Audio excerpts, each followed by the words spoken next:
what's up? My name is Raphael, and I just want to talk about a topic that me and my friend, we've been discussing a lot lately. And the topic is basically we I say this what caused us to talk about this topic a lot is we hear a lot of black groups, Pan Africanisms or Pan Africanists, chematologists, Hebrew Israelites, Muslims, all black groups talk about when they talk about the things or the thing that could help the black community become that could put the black community in a better position, and that is to support black businesses. Now, we don't really agree with that that avenue, I guess you could say, that route to helping the conditions of our people. And hopefully, most high willing, after this video, I would be able to explain, why we don't agree with that, that perspective. So the first thing I want to do is uh, basically paint a picture of where our people was uh, on a or I should say I want to paint a picture or try to paint a picture of the economic structure of our people when we is in West Africa. Um, this is a book. It's a lot written in this about this topic, so I'm just going to explain it briefly. But it is on page first. All right, yeah. Okay, so this is the book right here. It's called, if you can see, it's called the Man's Rise to Civilization as Shown by the Indians of North America by Peter Farr. So this is a book about the Native Americans, and he explained how a lot of indigenous people governed themselves, or their economic structure was what he called chiefdoms. Um, the places, the tribes in West Africa was, tribes that's like the Ashanti tribe, Benin, and the Dahomey tribe. They practice chiefdoms, and basically a chiefdom is where the people or groups or ranks will go out, hunt, fish, uh, pick berries, grow crops, you know, pick herbs, things like that, and bring, their resources that they got back to, or their goods, the food and stuff, back to the village and give it to the chief, and the chief will distribute the goods, to everyone, to all people in the village.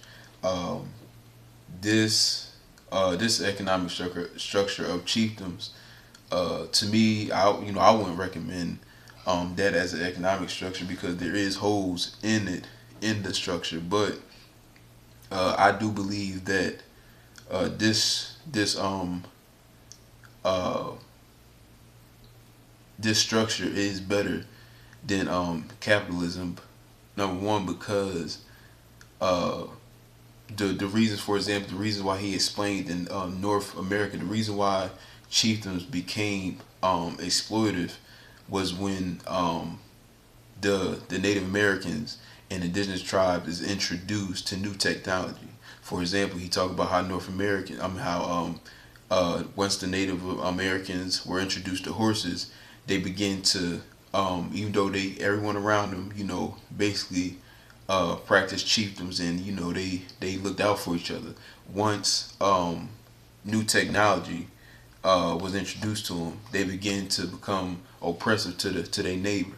And one of the things he mentioned was horses, and how horses gave the native strength to go oppress their neighbors. So it's different holes like that, but I just want to bring this up, try to paint a picture of where we were on the west coast of Africa, and then leading up to being free, being emancipated from slavery, so called.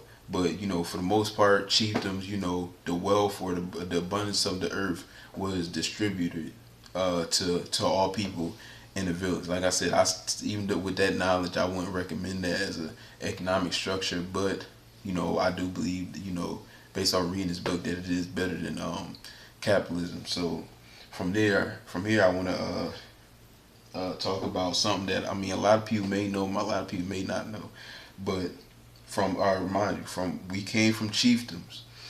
We brought over here, around the world as slaves, and we picked up some things as slaves. And one thing we did, we learned the way of the oppressor. We once free blacks, mostly mulattoes, but it were dark skinned slaves. Once they were free, they began to take slaves of their own. And in this book by Larry Koger called Black Slave Owners, Free Black Slave Masters in South Carolina from 1790 through 1860. And it's a lot of crazy things in this book. The first thing I want to read, it's in the first page in chapter 3. He say the sentiments of many free slaves who became slave masters were very ambiguous towards slavery. In spite of spending years in bondage, the free slaves harbored no ill feelings toward their former masters and showed no signs of deep hatred for the institution that enslaved them.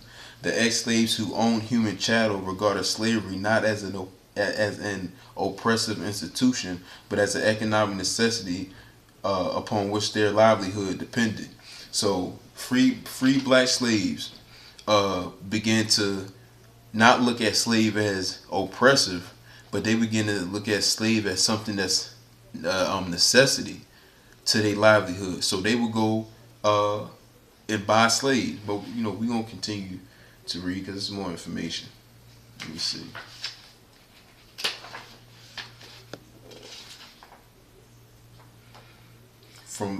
This page is on page 38 in the same chapter 3, but this is a lot, so it's a lot that I marked, so I'm just going to explain this chapter because it's from 38 to 40. Basically in this chapter he explained how free black slaves bought the free black slaves became entrepreneurs. They started their own businesses, and their business began to prosper. As they businesses begin to prosper, they needed help. So what did they do? They went to slave holders and bought slaves to help them. And most of the time, they never paid these slaves. They treated these slaves exactly how the white slave masters treated them. And for the record, let me just say this, that this is not a racist video where I'm trying to bash white people, because I understand in history that along with the black slaves, there was also indentured servants who came over here from Europe who also served the slave master. And these indentured servants and black slaves will run away together and pursue to make communities together away from the slave master, to the point where the slave master had to go to higher ups and try to set laws. Well, they actually did set laws to bring segregation between the black slave and the white indentured servant. So this is not a video about bashing white people and all, but there is some information that can come off that way. So I just wanted to share that. But these free black slaves will buy slaves to help them prosper in their business, and most of the time they never paid these slaves. Another thing too is these free black slaves will buy slaves and basically rent these slaves off to different businesses, or go work, rent these slaves off to go work for different companies, and the earnings that slave got for his work, he will bring it back to his black slave master, and the slave master will benefit and rarely paid. I should say the majority of the time he didn't pay that slave for his work. Sometimes they did, sometimes they didn't. To me, it's like, I don't know, where y'all live, but around here we have a temp agency called Labor Ready. And in Labor Ready, you sign up, you do all the paperwork, and once all the paperwork done, they process everything. They let you know when you're able to start. You will go there from 5. You can be there like I think from 6 in the morning.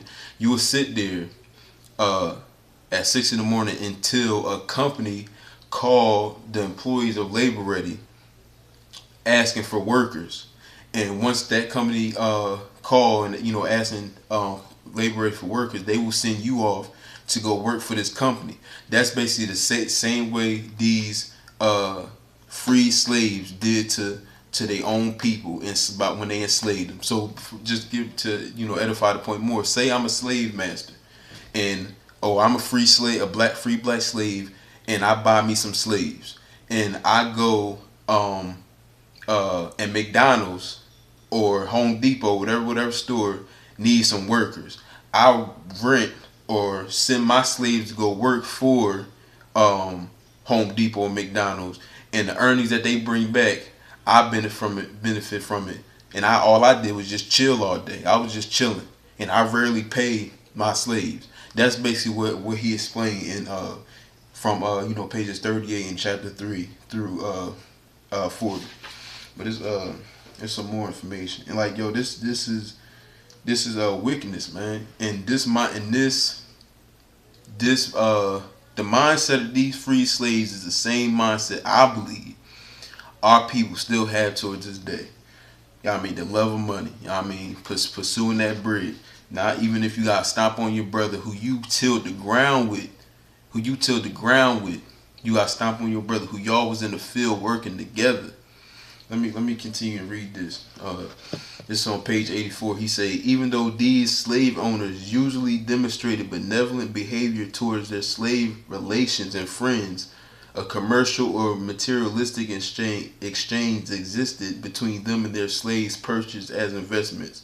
In fact, the free blacks who maintained a dual relationship with their slaves had no universal commitment against slavery. To them, slavery was an oppressive institution when it affected a beloved relative or a trusted friend.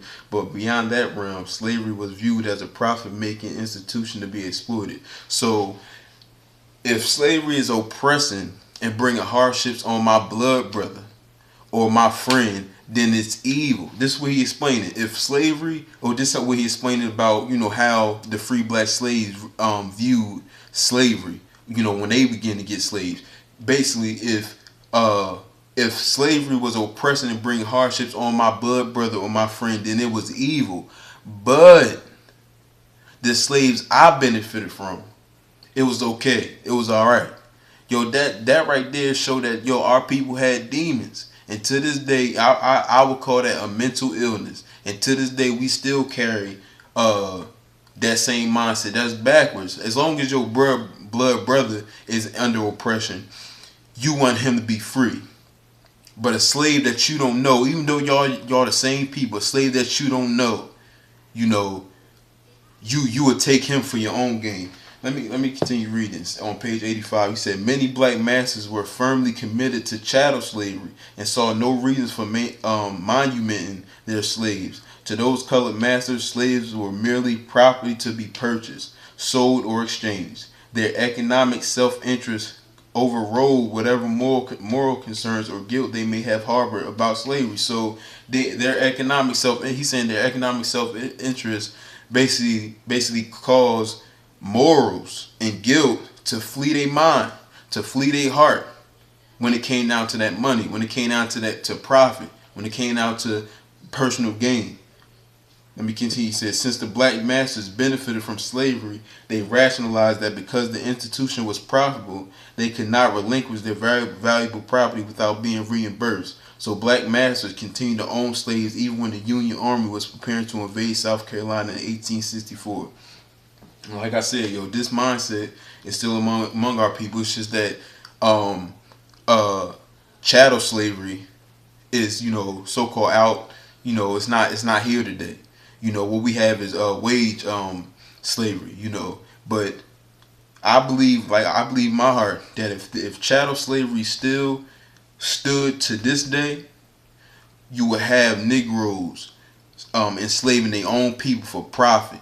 I believe that. Just based off how black people be acting towards one another today, and even other people be acting towards their own people. If chattel slavery was still standing today, some of you Negroes would still be enslaving y'all people, and think nothing of it, because y'all gaining and y'all getting money and y'all profiting while your brother's suffering. The brother you tilled the ground with, the brother you were suffering with and getting beat with, y'all would take him under and put him in y'all bondage for y'all own profit. Yo, that's devils, man. Yo, our people, these people back here, and our people to this day possessed with devils, man. Just like majority of the world. Let me continue, because there's a lot more. He say right here, this page 100. He say, consequently, the free blacks who emancipated slaves while they had held others in bondage should be categorized as commercial owners. In many instances, they purchased family members or friends who were treated as loved ones and bought other slaves to be used as laborers or as investments. In general, the commercial masters required slaves as commodities and used the labor of slaves for profit. For them, slavery was a livelihood, and whatever moral concern they may have had was overshadowed by the realism of economics. So when it came down to money and prospering, morals and values left their head. The love for their brother left their head, man. The love for their brother left their head, and they began to oppress their brother, just like the first oppressor when we came over here in this land, you know. And like I said, our people still carry this mindset to this day.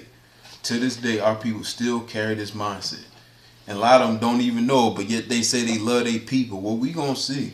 We gonna see how much you love your people. This right here is another long, passage, and it's gonna be a lot to read. But basically, he explaining that these black slaves, these black free slaves who bought slaves themselves, became so prosperous that he called them the Negro elite.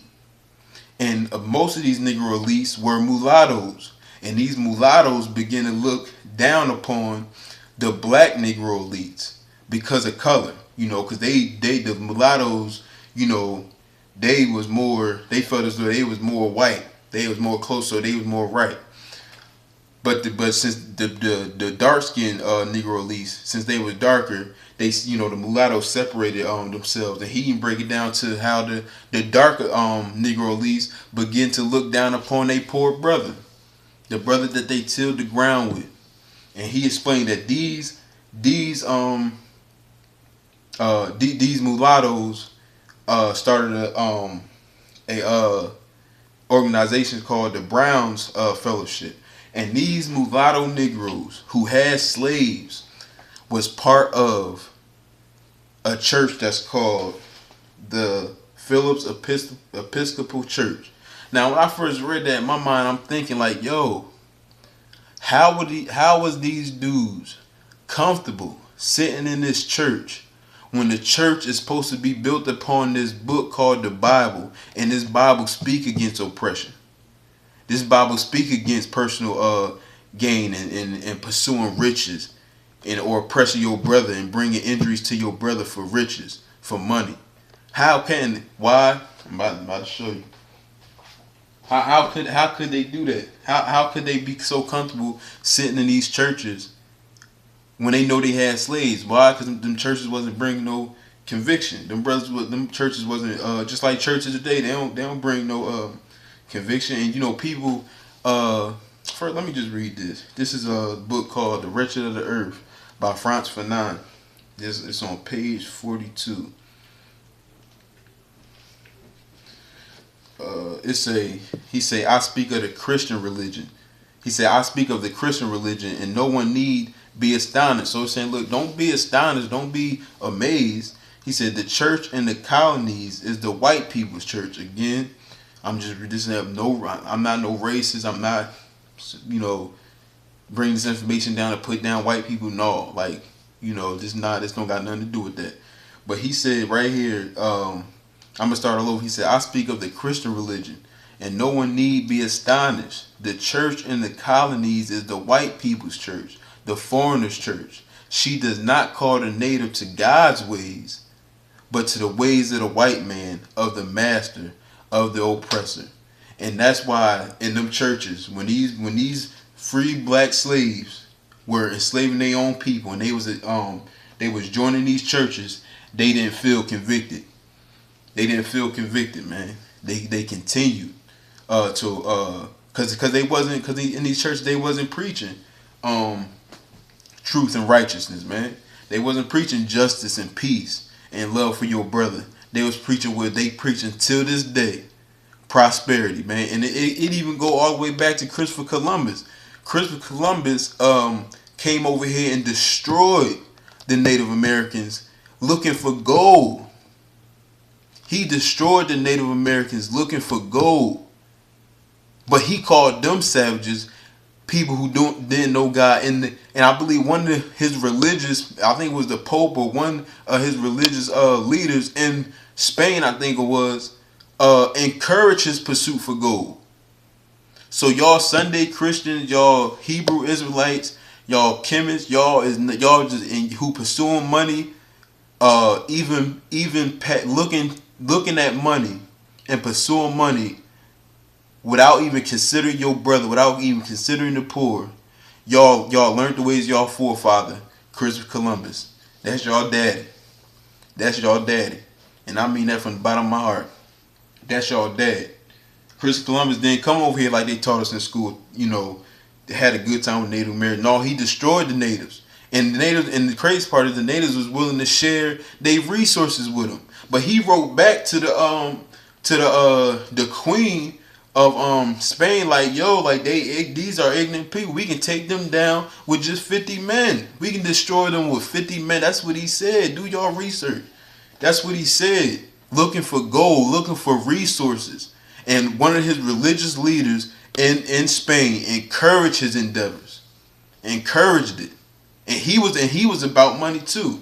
So in these churches, y'all, that's y'all forefather, Christopher Columbus, man. Y'all better repent from that. Y'all better repent from the ways of the oppressor. So right, so I got one more book, and like this basically is hopefully I can keep it short because I think I went over the time, but First, I'm going to read something in here. This is a book right here called The Rise and Fall of Black Wall Street. I'm going to read something in here first. Then I'm going to read the back of the book. Okay? Let me see. It's on page 17. It say, also, there were nightclubs talking about these were the things that was in Black Wall Street. Because y'all Negroes, especially y'all Kemet dudes, y'all, Hebrew Israelites, Black Buddhists, Muslims, all Pan-African, all y'all praise Black Wall Street with greatness. Y'all praise Black Wall Street like it's the greatest thing that ever happened to the black man. They used to call it Little Africa, but I'm about to read what it say though. He said, also there were nightclubs, brothels, gambling parlors, and speakeasies. There were institutions selling illicit whiskey. People also had access to opium. There were gangsters and hoodlums. Also, some of the poor blacks lived in the side of the streets in shanties. How you got your poor brother and your poor sisters on this? Look up what a shanty is. It's spelled SHANTIES. Go to Google and look up a shanty. That when y'all see the picture of that, that's what they was living in on the side of the streets. This book said they were poor blacks in Black Wall Street, the place y'all praise as the greatest thing that ever happened to the black man. That they had poor blacks suffering, poor blacks. But let me read the back. Just because this is crazy. Let me read the back of this. After after I read, let me read it again. He said, also some of the poor blacks lived in the side streets and shanties. Keep that in mind. Now listen to the back of this book. It say the rise and fall of Black Wall Street details the story of a brilliant black business district in Tulsa, Oklahoma. African Americans created an economic miracle. How is that a miracle when you got your brother, your poor brother and your poor sister and they babies on the side of the streets in shanties? Yet y'all praise this place. The poor brother y'all was enslaved with. Y'all got him on the side of the streets and the sisters and they babies on the side of the streets in shanties. Yo, that's wickedness, man. That's wickedness. That's a mental illness, man. Y'all don't want to be poor, but yet y'all brothers is poor on the side of the streets, and these people was rich. These people had money, man, and that's why like when people and let me just continue to read this. It said African Americans created an economic miracle in Tulsa in the 1910s. They ultimately resulted in the creation of perhaps 600 businesses. They also created a hospital, libraries, public schools, and at least one megachurch.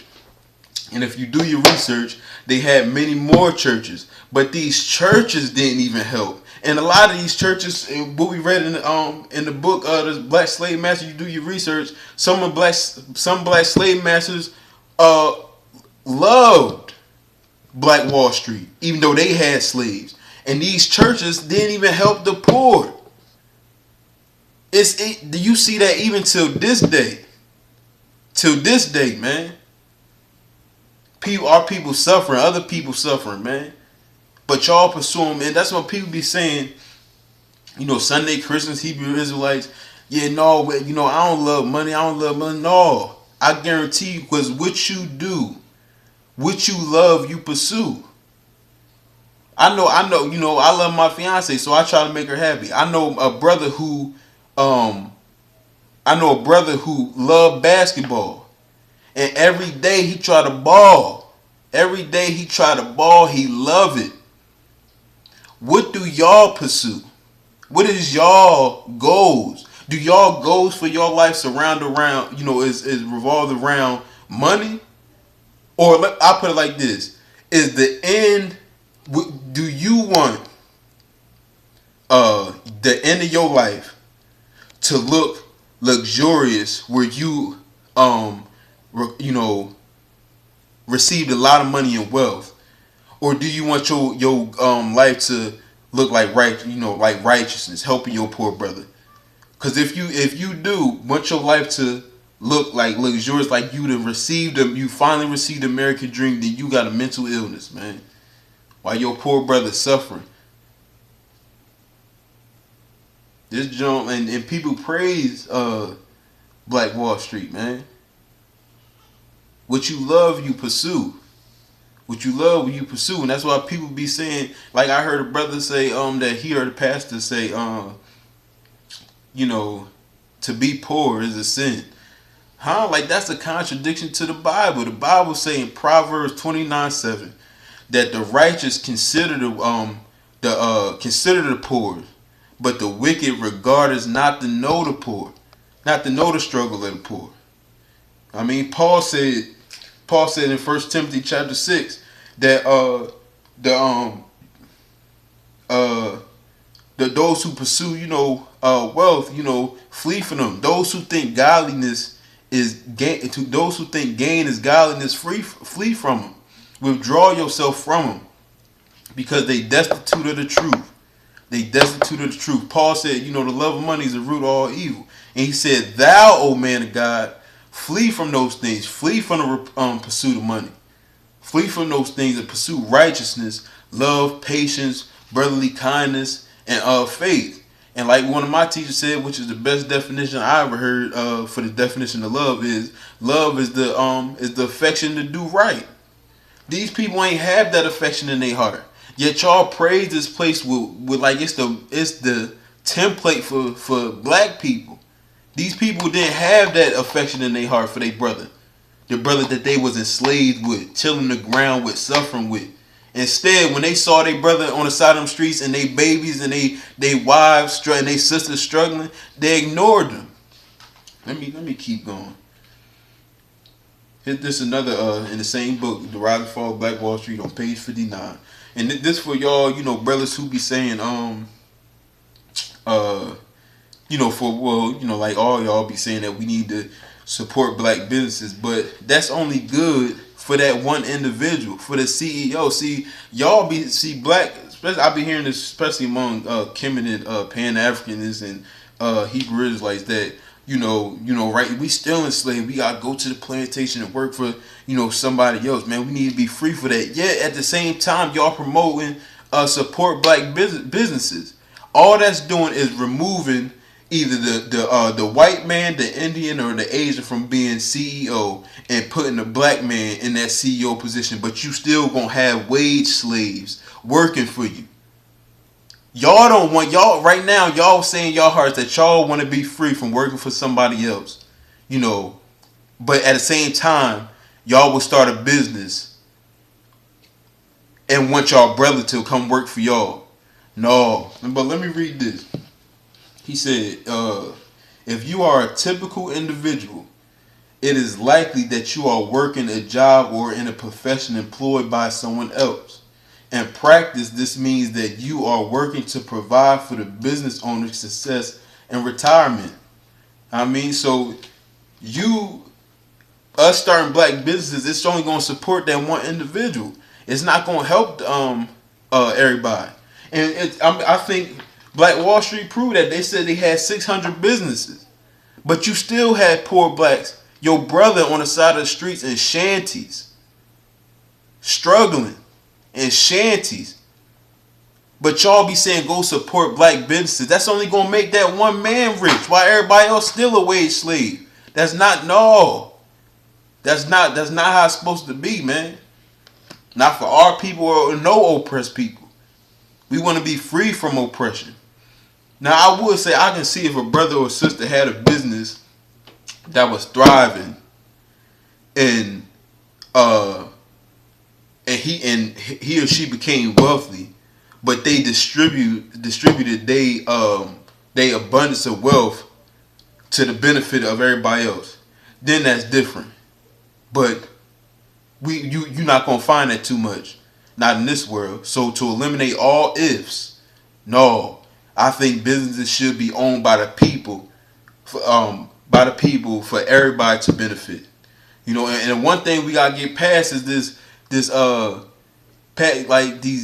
demons that we have that make us think that we need more than what we need. Like, people want to be swagged out. People want fancy cars and houses. Like, yo, we don't need that. We don't need it. When you take more than what you need, you robbing your brother. The Most High, the creator of all the heavens and the earth, gave us enough on this earth to sustain all life.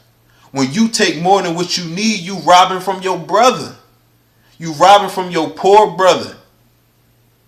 He deserved that too. He deserved what you got too. Why would you take more than what you need from, and when you robbing it from him? But at the same time, y'all wouldn't want to be in that position. See, as long as y'all doing the robbing, it's okay. But if y'all was getting robbed, then y'all want to riot. Then y'all want to be revolutionaries. But yo, that's a mental illness, man. Possessed by spirits, evil spirits, man. And that's what I believe, man. Until our people get past thinking this, Black Wall Street is the it thing that we need for our people. Until we get past the love of money, man, and we start to govern ourselves by a new philosophy. And I don't care, a lot of y'all Kemet cast, may come against the Messiah, but the Messiah brought him a philosophy in this world that can change lives, man. The Messiah brought something that can destroy governments, man. And it's simple. But we so damn selfish, we don't want to do it. And that's to love your neighbor as yourself.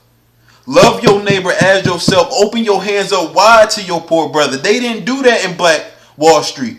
When they saw they poor brothers, and it was rich people here, it said few became millionaires where they had private jets. But when they saw their poor brother and their poor sister and their babies on the side of the street in shanties, they ignored them.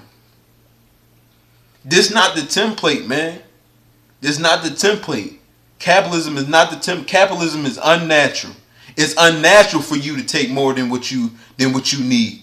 Cause you just robbing it from your poor brother, and it's wrong. The reason why it's wrong, cause you want, like I said, you won't want to be in your poor brother position, getting robbed. That's wrong, man.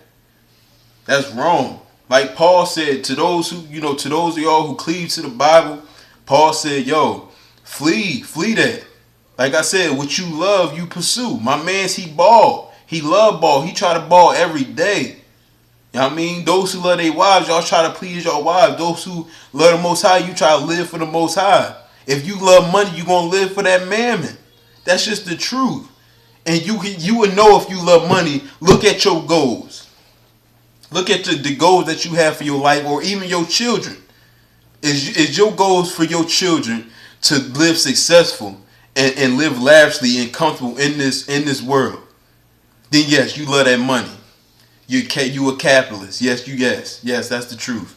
But if your goals for your children is to help your poor brother and relieve your poor brother and all oppressed people from oppression, then I can say that I will be willing and boldly say that you becoming a servant of the Most High. You becoming the son of the Most High, man.